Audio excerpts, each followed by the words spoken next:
Okay, this is a mage guide for Warlords of Draenor, the new expansion. The current patch is 6.1, but I think this will be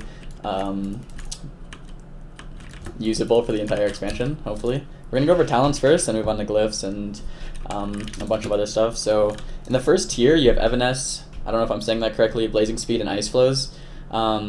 Pretty much always you want to go for Blazing Speed. Like 99% of the time you want to go for Blazing Speed because it helps you get Deep Freeze into Polymorph. So what I mean by that, like someone might say, oh, well, why don't you just Deep Freeze into Polymorph without it? A lot of the times the healer that you're going to be trying to CC in Arena is going to be around a pillar. You want a Blazing Speed Deep Freeze into a Polymorph or a ring or something like that. So Blazing Speed just helps you get there. And another criticism might be like, well, you have Blink, why don't you just Blink? A lot of the times if you Blazing Speed, you're going to get grip back, then you can use Blink. A lot of the times you want to save Blink for a stun, for more defensive play. So Blazing Speed is very nice for just getting you offensive pressure with the Deep Sheep every 30 seconds, which times up really nicely with Deep Freeze and Polymorph DR. So pretty much every time that Polymorph comes off DR, you're going to have that Blazing Speed, you're going to have that Deep Freeze, and do something that looks like this. Let me duel this guy. Just have him stand still. Get your pet out. Set him on your focus. You have a Fingers of Frost. Say he's behind a pillar. Blazing Speed, Deep, and you focus Sheep every time. Every 30 seconds, your Blazing Speed is going to be back up, your Deep Freeze is going to be back up, and your Pet Nova is going to be back up for the Fingers, and you're going to Blazing Speed Deep in a Sheep. Just staple of Mage play, that's why you need it. Level 30 talents, you have Alter Time, you have Flame Glow, and you have Ice Barrier. Right now, Flame Glow is completely dominant, which is a shame, because it's a passive ability. I want more buttons to press. The expansion really toned down what spells you have, which spells you can use. So Flame Glow being passive kind of sucks, but it is the best ability. Basically, it just gives you a bunch of resilience, versatility, damage reduction, whatever you want to call it. It makes you much tankier, and it's just too good to pass up. That being said, that is in 3s. In 2s or duels, a lot of the times you can go Ice Barrier. Against something that doesn't purge, like a warrior or rogue, I think it's really good to go Ice Barrier. Against like hunters, mages, a lot of these classes where they can purge, like priests, there's no reason to go Ice Barrier. You're just gonna, have it stolen. So just Flame Glow for the passive damage reduction is much more beneficial. Alter Time is kind of a troll talent right now. There's no offensive benefit at all. It just returns your health and your mana back to, the state it was when you first pressed it.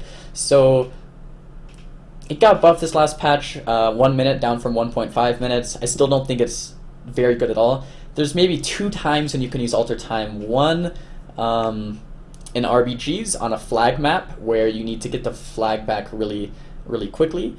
What you can do with this is, I'll just show you real quick. You can alter, blink Blazing Speed, pick up the flag, and then alter back, and then keep running with the flag. That means you just gained 100 feet of free space for your flag, so you can cap much quicker with a spell like Alter Time. The second application that I was testing last night actually was in 1v2, something against double classes that can't purge, Feral Warrior, Double Warrior, Warrior Rogue, something like that. If nothing can purge your Alter Time, it's very good for staying alive in a situation where you're 1v2ing. So pretty rare, but can still be used. The 45 talent tree, at the beginning of the expansion, I thought Ring of Frost was the only way to go. And although that still kind of remains true, I think Frostjaw does have some application. Ice Ward is never going to be used because 3 Frost Novas DRs your Frost Nova completely. Although it sounds really good, you start running into problems when your Pet Nova's immune. When your Pet Nova's immune, you don't get your Fingers of Frost charges, and you don't have reliable damage, you don't have reliable CC, so Ice Ward is just never a good option. Ring of Frost is amazing when you're fighting Druids. Deep Freeze into Sheep, like I said earlier, is your staple for a Mage on getting that CC. It's like the old scatter trap for hunters. It's deep into Sheep, that's what you do. Ring of Frost is needed against Druids because deep into Sheep doesn't work a lot of the times because they'll be travel form, they'll be bear form, cat form, whatever. So you have to deep into Ring instead. Another great application for this is, say you're going to Deep Sheep someone, but you get interrupted mid-sheep. Sorry, I'm lagging a bit. Then you can start casting the ring and get it off before the deep ends. That wasn't a very good example because I lagged right there, but you can picture it in your head. If you deep something, it's stunned for 4 seconds. You're casting the ring because you're trying to deep it into a ring for the CC. You get kicked. It only kicks out your Frost tree. It doesn't kick out your Arcane tree, so you can immediately start casting Polymorph and still get the deep into Polymorph, even if you fail to deep into ring, and vice versa. Deep into Sheep, Sheep gets kicked, start casting Ice, or Ring of Frost, and ring the guy instead. So that's why. It's a different school. It's basically a sheep, but it's in a different school of casting. So it's Frost School instead of Arcane School. So you can get kicked in one or the other and still cast the second one. That's why it's so good right now. Frostjaw, kind of the same deal, except I think it's better against things that aren't Druids. Druids, you need the ring because they're going to shift. Against anything that's not a Druid, Frostjaw and Therese is amazing. You want to focus Frostjaw when you're playing with it, but a lot of the times you're going to be, deep, sheeping, you get kicked. Instead of ringing, you Frostjaw. Not only does it provide CC, but it's extra CC. So the Frostjaw and then into the sheep. So you deep, going for the sheep, you get kicked, but you Frostjaw and then sheep immediately after the Frostjaw. This will line up perfectly. And not only does it line up perfectly, but it provides for an extra 4 seconds of CC that's not on any DR. Well, it's on silence DR, but it's not on the sheep or the stun DR, which is phenomenal. So deep into casting a sheep, you fail because you get kicked. Sometimes you'll just get it, which is fine. And then you Frostjaw if you fail, and then into the sheep, which is just so much CC. And you don't really see anybody doing this, so hush hush. It's pretty top secret, but it's very, very good when you're fighting non-Druid comps. Level 60 talent tree, it has to be Cold Snap, 2 ice blocks, pretty big heal on demand. Yeah, I don't even want to try saying this. Every time I say it, my stream makes fun of me. Caterize, something. Greater invisibility. These 2 talents just aren't as good as the second ice block. Just period, the end. There's not much to say there. Same thing with the 75 talent tree. Ice Nova just has way too much burst. Ice Nova doesn't DR Sheep anymore, so that's fantastic. Just your #1 burst spell. I mean, just look how much damage it does. Like, if you just do 2 of them in a row, it's, like, crazy. Also, it's modified by stuns from a rogue, 5 stacks of encounters, unused, proc, trinket. I mean, I didn't have any of those up, and it still does, like, 30% of his life. So with everything, it's, like, over half, just in 2 globals. It's insane. It's insane burst. You can't go without it. Ice Nova is definitely the best here. The reasoning why the other ones definitely don't work either is because this is just a random AoE damage. No. For Arena, if you've played Mage in Arena, you know Polymorphs are going to break on AoE. No good. Frostbomb, also AoE damage. And when you have Frostbomb, you could just stand next to a sheep. It's going to break your healer at a sheep. No good. Something like Ice Nova, it's AoE, but it's more controlled AoE, if that makes sense. You know when it's going to be doing the AoE effects. You can try to sheep around your Ice Novas. And Canner's Flow, Rune of Power, and Mirror Image. Rune of Power immediately isn't good for Arena because you have to stand in one place, and any Arena players would know that there's no such thing as standing in one place in Arena. Shit happens. You always have to be kiting, you always have to be pushing in, pulling out, and getting CC and stuff like that. So, in Canner's Flow, best choice by far for 3s, and in a lot of situations, 2s and RBGs as well. In Canner's Flow, it pulses from a 4% to a 20% increase, 420 Blazed, I guess. And it changes by 4% each time, so you're going to be gaining damage and then losing damage, gaining damage and then losing damage. But always you're going to have some type of increase, which is just inherently good. There's no denying that.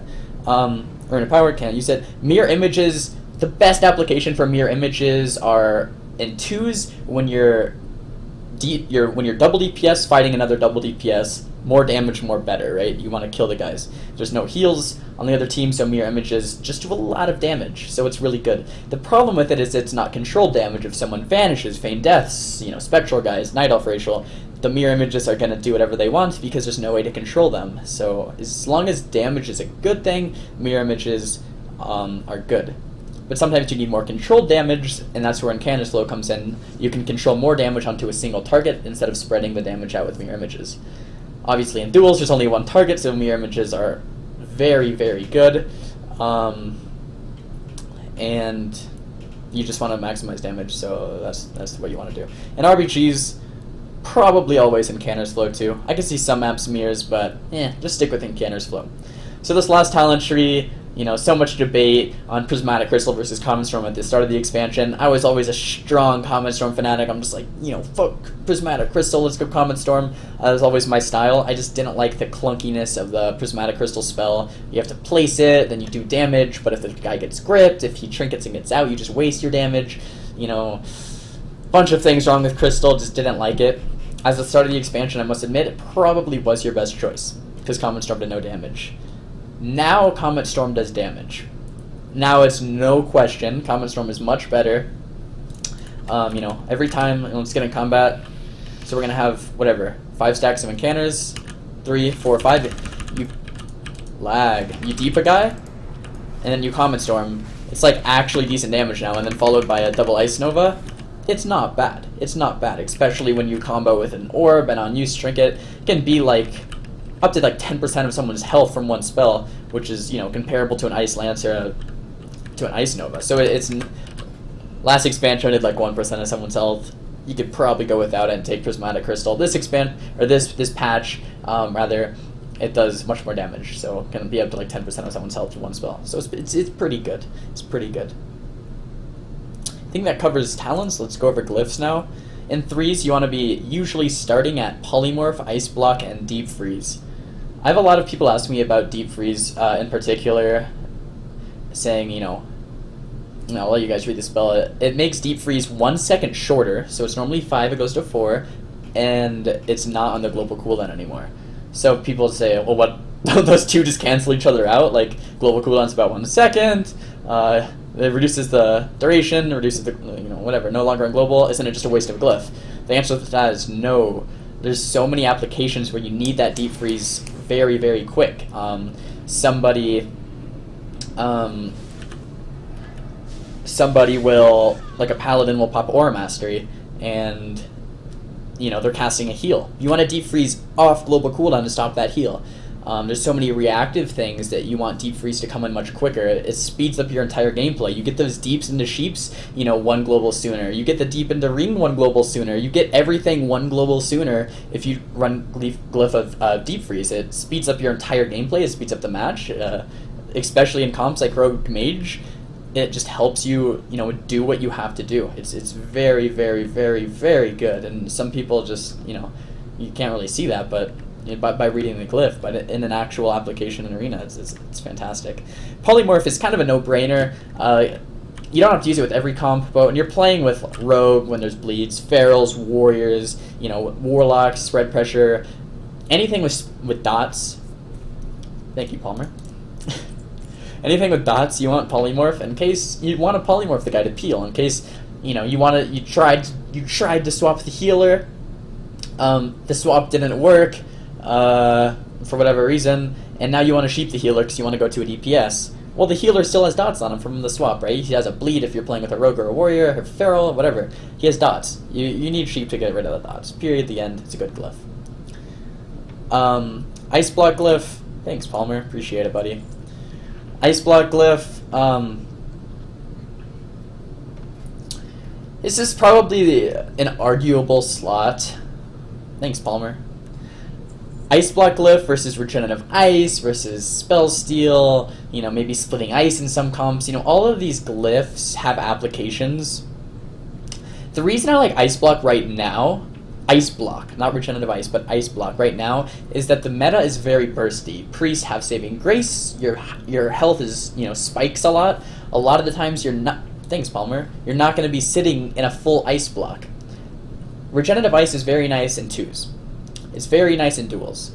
Getting the max health regen you can from an Ice Block is very beneficial in many situations. But having Ice Block Glyph, or Regenerative Ice Glyph in 3s, when you're coming out of block, sometimes instantly after, sometimes 2 or 3 seconds after, you're only going to be getting about 10% heal anyway, when you might not need that 10% heal. So the Ice Block gives you this immunity for thanks, Palmer. The immunity for 3 seconds to all spells, so it's amazing against things like Shadow Priest Mage.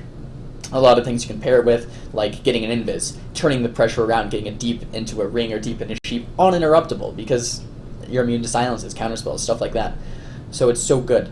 But it's also good against melee, just the extra Nova right when you get out, against like Warrior Feral or something, Warrior TK.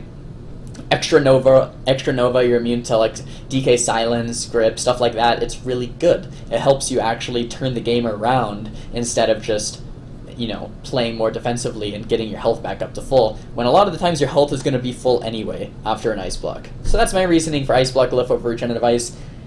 You can argue this slot a couple different ways. You know, Spell Steal would be like, oh, you know, isn't passive healing throughout the game better than, you know, a small benefit on the end of your Ice Block? Yeah, maybe. You know, maybe it depends on the gump. Remove Curse, maybe against Warlocks. There's a couple different glyphs you could argue here, but most of the time, almost all the time, I find myself running this, and I've tested quite a bit the other few, and I just like this. I like this glyph quite a bit.